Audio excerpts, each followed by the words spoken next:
மூத்த பத்திரிகையாளர் வெங்கடேஷ் சார் நம்மளோட இணைஞ்சிருக்காரு. வணக்கம் சார். வணக்கம் சார்.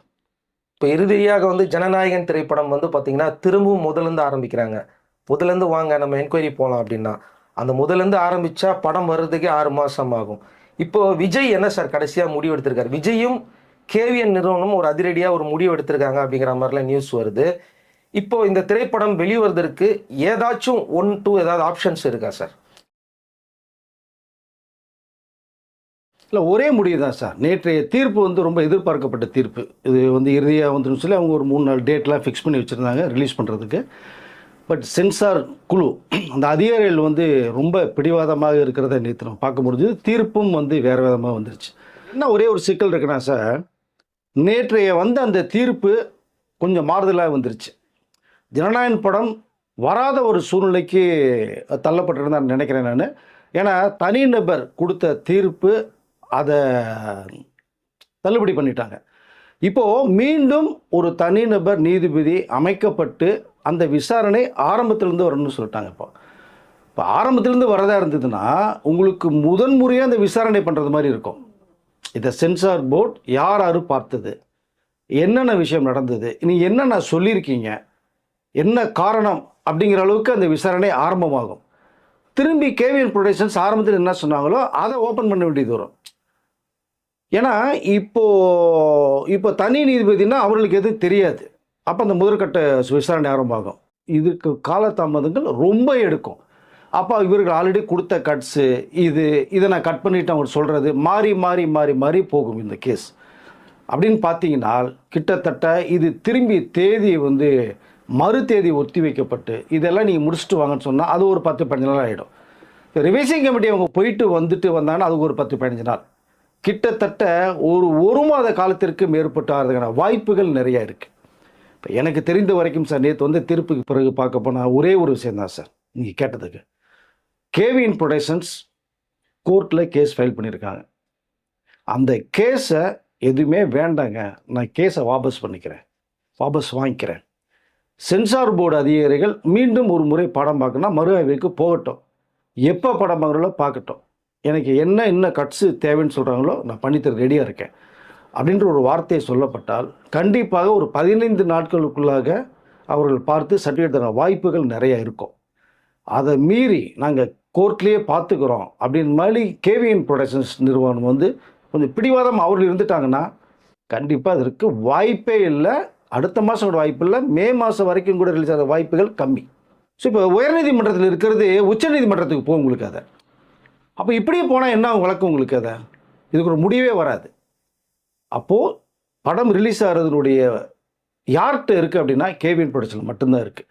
கோர்ட்டுக்கு போனதுனால தான் இவ்வளோ தூரம் காலதாமதங்கிறத தணிக்கைக்குள்ள அதிகாரிகளே ஒரு விஷயத்தை சொல்லிட்டாங்க. வேறு நீங்கள் போகாமல் இருந்தீங்கன்னா நாங்கள் பார்த்து உங்கள்கிட்ட நான் சர்டிஃபிகேட்டை கொடுத்துருப்போம் அப்படின்னு ஒரு விஷயத்த சொன்னதை நம்ம கேள்விப்படுறோம்.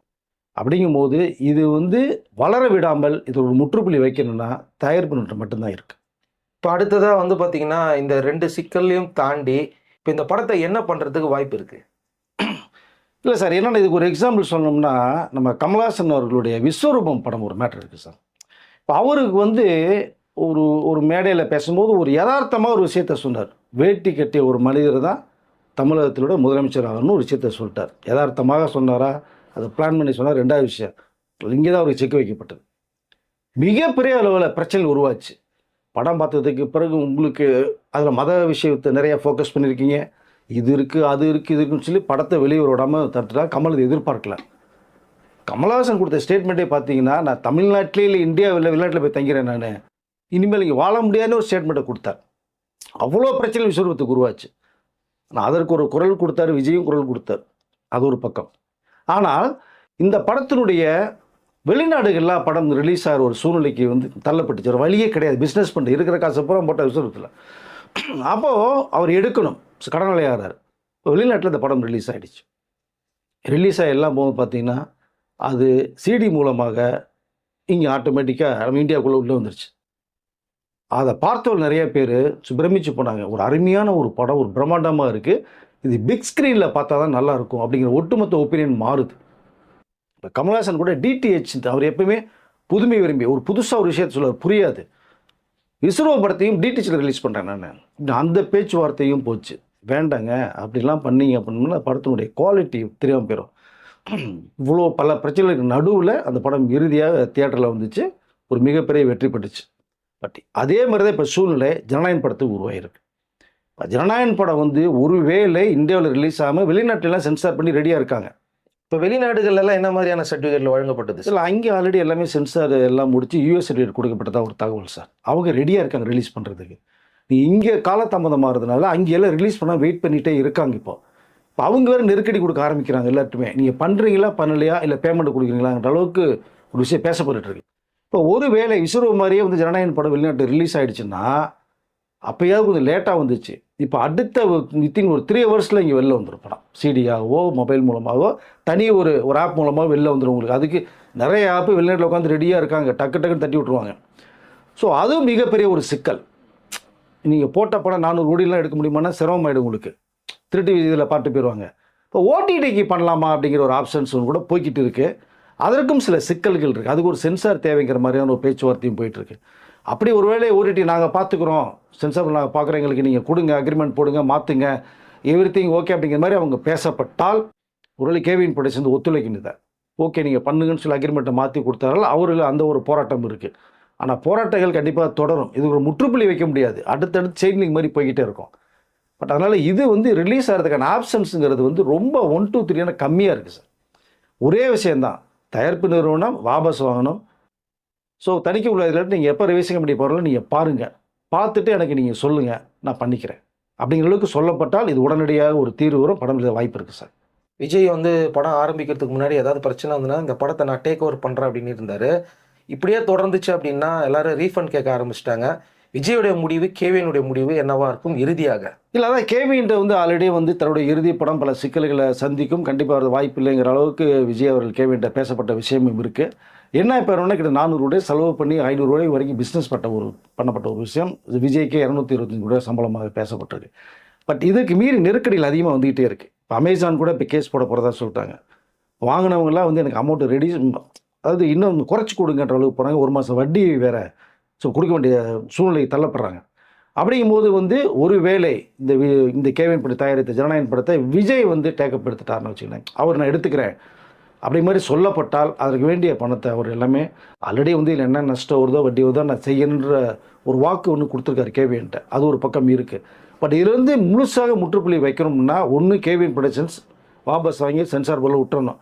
இல்லைன்னா விஜய் இந்த படத்தை full and full our undock பண்ணிட்டு விட்டார்னா எப்போ ரிலீஸ் பண்ணாலும் இந்த படம் முடியும் நம்பிக்கை விஜய்க்கு இருக்குது, எல்லாருக்குமே இருக்குது. இது தேர்தல் முன்னாடி வந்தாலும் சரி பின்னாடி வந்தாலும் சரி நான் பார்த்துக்கின்ற அளவுக்கு விஜய் ஒரு வார்த்தை சொன்னார்னா இது ஒரு முற்றுப்புள்ளி வைக்கப்படும். அப்படி தான் என்னுடைய பார்வைக்கு தெரியுது.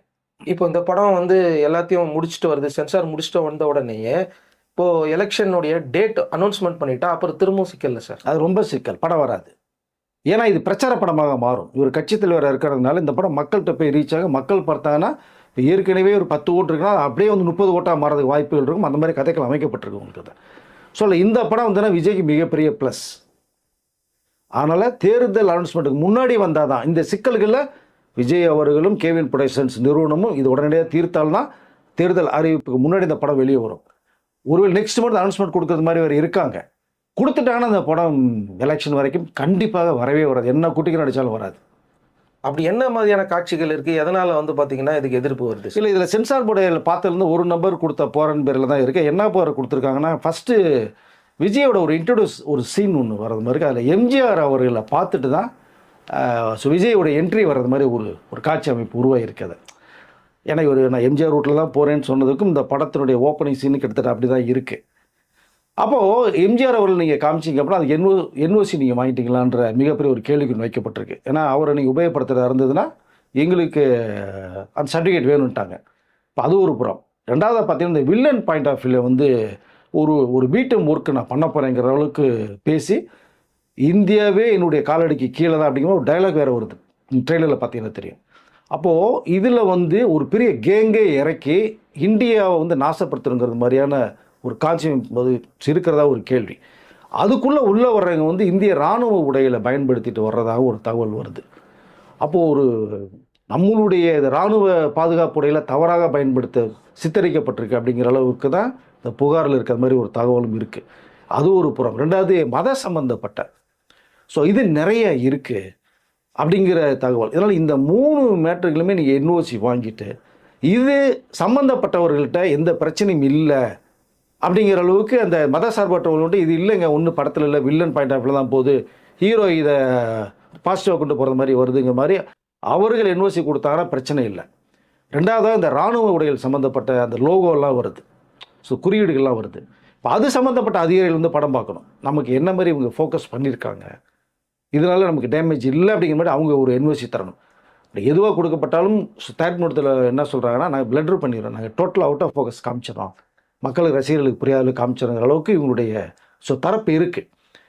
இந்த 3 என்ஓசிகளும் வந்தால் மட்டும்தான் நீங்கள் அவர்கள் யூஎஸ்டி நாங்கள் தர்றோன்னு சொன்ன விஷயத்துக்கு அவங்க தரது வாய்ப்பு இருக்கும். இதை ரிவைசிங் கமிட்டி போகணும், போய் அவர்கள் பார்க்கணும், அங்கே இந்த சம்மந்தப்பட்டவர்கள் உட்காந்து படம் பார்க்கணும், இதுக்கு ஒரு டைம் எடுப்பாங்க. இவ்வளோ பேர் பார்க்கும்போது என்ன டைம் கொடுப்பாங்கன்னு தெரியாது. அதனால் ஒரே நிறுவனம் ஒன்றும் இல்லை, தணிக்கைக்குள்ள அதிகாரிகிட்ட கூப்பிட்டு உட்கார வச்சு ஒரு மேட்ரு பேசி, சார் நீங்கள் ஏற்கனவே நீங்கள் கொடுத்துருங்க, கட் பண்ணி கொடுத்துருக்கேன், மேற்கொண்டு நீங்களே கொடுங்க, ரிவைசிங் கமிட்டி போகாமல் கூட நீங்கள் பண்ணுங்கள், நான் வந்து இந்த கேஸ் வாபஸ் வாங்கிக்கிறேன்னு சொல்லப்பட்டால் கண்டிப்பாக போதும். இது தயாரிப்பு நிறுவனத்துக்கும் சென்சார் போர்டுக்குள்ள சம்மந்த மேட்ரு தான். இது விஜய் இதுக்குள்ளே ஒரு ஒரு ஹீரோ, அவ்வளோதான். இதில் ரொம்ப ஒரு இறங்கி ஒன்றும் போக முடியாது. இன்றைக்கி ஒரு கட்சி தலைவராக இருக்கும் பட்சத்தில் வந்து நீங்கள் எது பேசினாலும் இன்றைக்கி வேறு மாதிரி கான்ட்ரவர்சி ஆக்கப்படும். அந்த ஒரு விஷயத்துக்கு தான் விஜய் இது வரைக்குமே வாய் திறக்காமல் இருக்கார். அவர் எப்போ ஏன் விஜய் பேசலாம் நிறைய பேர் கேட்குறாங்க. இவர் எது திறந்தாலுமே என்ன பேசுவார், திறப்பார், நம்ம போட்டு அடிக்கலாங்கிற அளவுக்கு பின்னாடி ஒரு பெரிய டீமே ஒர்க் பண்ணிகிட்ருக்கு. இப்போ விஜய் ரொம்ப யோசித்து தான் பேசுவார்.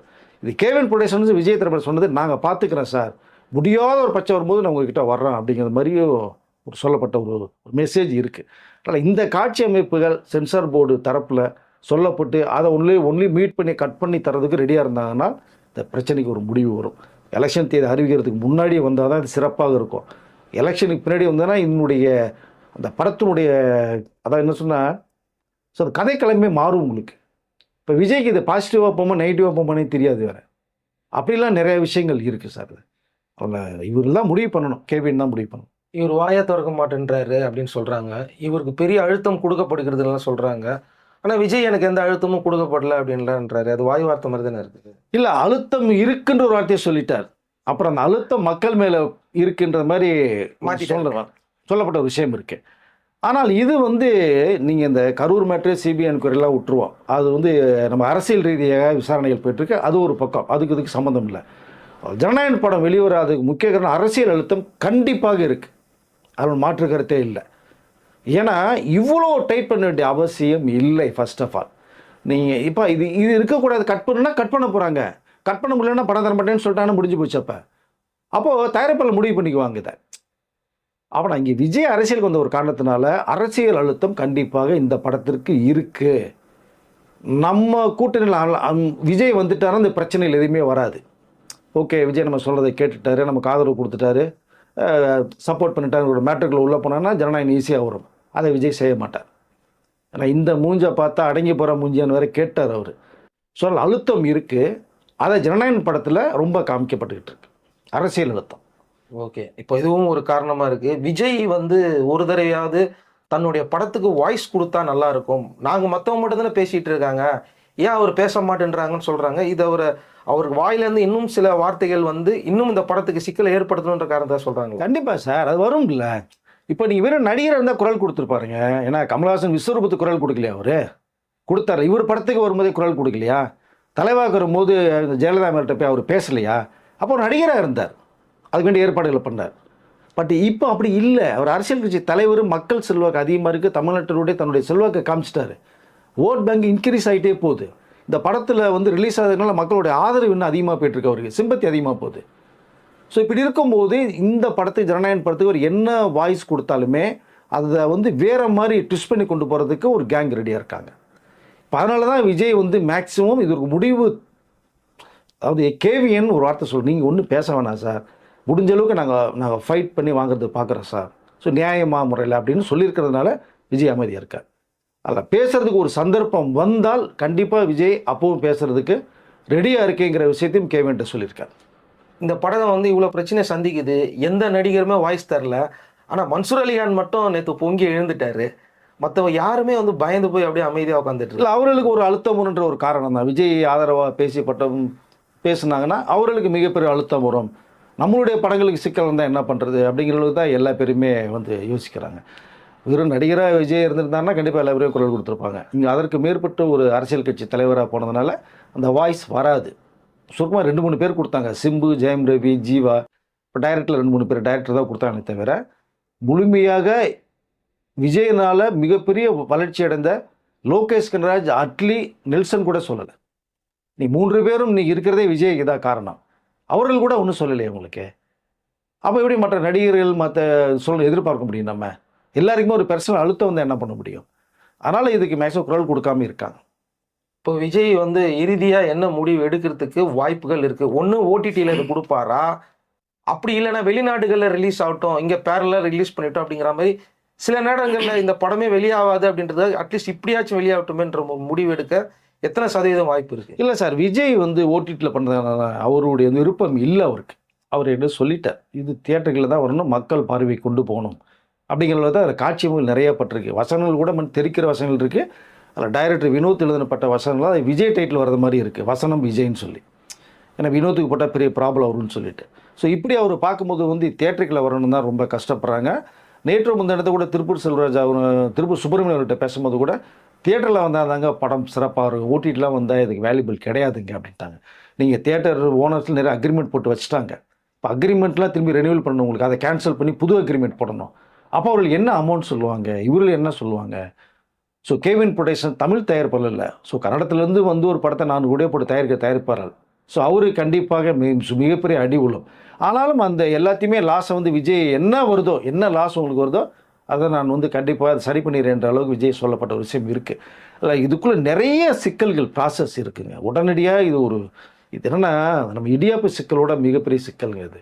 தியேட்டர் ஓனரில் நீ அக்ரிமெண்ட் மாற்றணும், வெளிநாட்டு உரிமையில் அமௌண்ட் ரெடியூஸ் பண்ணணும், அவர்கள் கோரிக்கை. அமேசான் ஒரு கேஸ் போடுறேங்கிறாங்க, அவர்கள் பிரச்சனை. தமிழ்நாடு தியேட்டர்களை 105 கோடி வாங்கியிருக்காங்க, 5 பேர் வாங்கியிருக்காங்க, அது ஒரு சிக்கல்.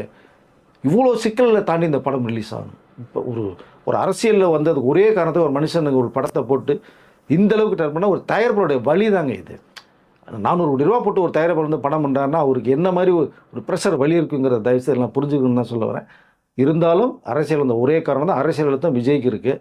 இறுதியான முடிவு ஒரே வார்த்தை அதுதான், நீங்கள் ரிவைசிங் கமிட்டி போய் நீங்கள் படத்தை பார்த்துட்டு சொல்லுங்கள், நான் ரிலீஸ் பண்ணிக்கிறேன்னு சொன்னால் உடனடியாக பார்ப்பதற்கு வாய்ப்புகள் இருக்கும். இல்லைன்னா இது மிகப்பெரிய ஒரு சிக்கல் தான். Okay sir. அப்போ மன்சூர் அலிகான் எப்படி பேசினார்? இப்போ கட் அவுட் எல்லாம் எல்லாமே எடுக்கப்பட்டு இருக்கு, அதுதான் கேட்டேன். இல்லை, நிறைய தியேட்டர்லாம் நேற்று தீர்ப்பு வர வரைக்குமே நிறைய கட் அவுட் வச்சுருந்தாங்க சார். நானும் நிறைய தியேட்டர்ஸ் பார்த்தேன். ஸோ இப்போ ஒவ்வொரு கட் அவுட்டாக ரிமூவ் பண்ணிகிட்ருக்காங்க. ஏன்னா ஸ்பேஸ் கிடையாது, அடுத்த படங்கள் தான் நாங்கள் வைக்கணும். அதனால் நீங்கள் வச்ச ரசிகர் மன்றத்தை சேர்ந்து எல்லாமே கூப்பிட்றாங்க. இப்போ கட் அவுட் பிரிக்கப்பட்டுருக்கு. அது உண்மையிலேயே இப்போ பார்ப்பதற்கு மிக கஷ்டமாக இருக்குது எல்லா தியேட்டர்லையுமே. ஏன்னா இனிமேல் எந்த தேதி வரும், எப்படி தீர்ப்பு வரும், திரும்பி ஆரம்பத்திலேருந்து போங்கன்ட்டாங்க. இதுக்கு ஒரு நீதிபதி அமைக்கணும், இவ்வளோ விஷயங்கள் இருக்குது. கண்டிப்பாக 1 மாத காலங்களுக்கு மேலே ஆகும். தேர்தல் தேதி வந்துடும். அதனால் அந்த எல்லா தியேட்டர்ஸ்லையுமே இடங்கள் இல்லாதனால ரிமூவ் பண்ண சொல்கிறாங்க. இப்போ ரிமூவ் அதாவது ரசிகர்கள் வைக்கப்பட்ட அந்த கட்டவுட்டில் ஒன்றொன்றாக இப்போ வந்து எடுத்துகிட்டு இருக்காங்க. அது ரொம்ப பார்ப்பது கஷ்டமாக இருக்குது. இப்போ மன்சூர் அலிகான் ஒருவர் மட்டும்தான் வாய்ஸ் அவுட் கொடுத்துருக்காரு. இல்லை, அவர் வந்து விஜய் மேலே எப்பயும் பற்று உள்ளவர். ஏற்கனவே அரசியலுக்கு ஒரு குரல் கொடுத்தாரு, இப்போ படத்துக்கு குரல் கொடுத்துருக்காரு. அவர் எந்த விஷயத்தினாலும் முன்னாடி வந்து நின்றுவார். அவர் வந்து நின்று அவர் குரல் ஓங்கி வந்து ஒலிக்கும். பட் மற்றவர்கள் கொடுக்கலங்கிறதுக்கு மற்றவர்கள் அரசியல் அழுத்தம் வரும்ன்ற ஒரே காரணம் தான். இவர் எது வந்தாலும் நான் சந்திச்சுக்கிறேன் அப்படிங்கிற ஒரு என்ன சொல்கிறேன்னா, அவர் ஒரு தனிப்பட்ட நபர், அவர் மன்சூர் அலிகான். அதனால் அவராக குரல் கொடுத்தாருன்னு சந்தோஷப்படுங்க. இந்த ஒரு வீடியோக்குள்ளேயே வந்து பார்த்தீங்கன்னா ஃபுல் எக்ஸ்ப்ளனேஷன் வந்துச்சு.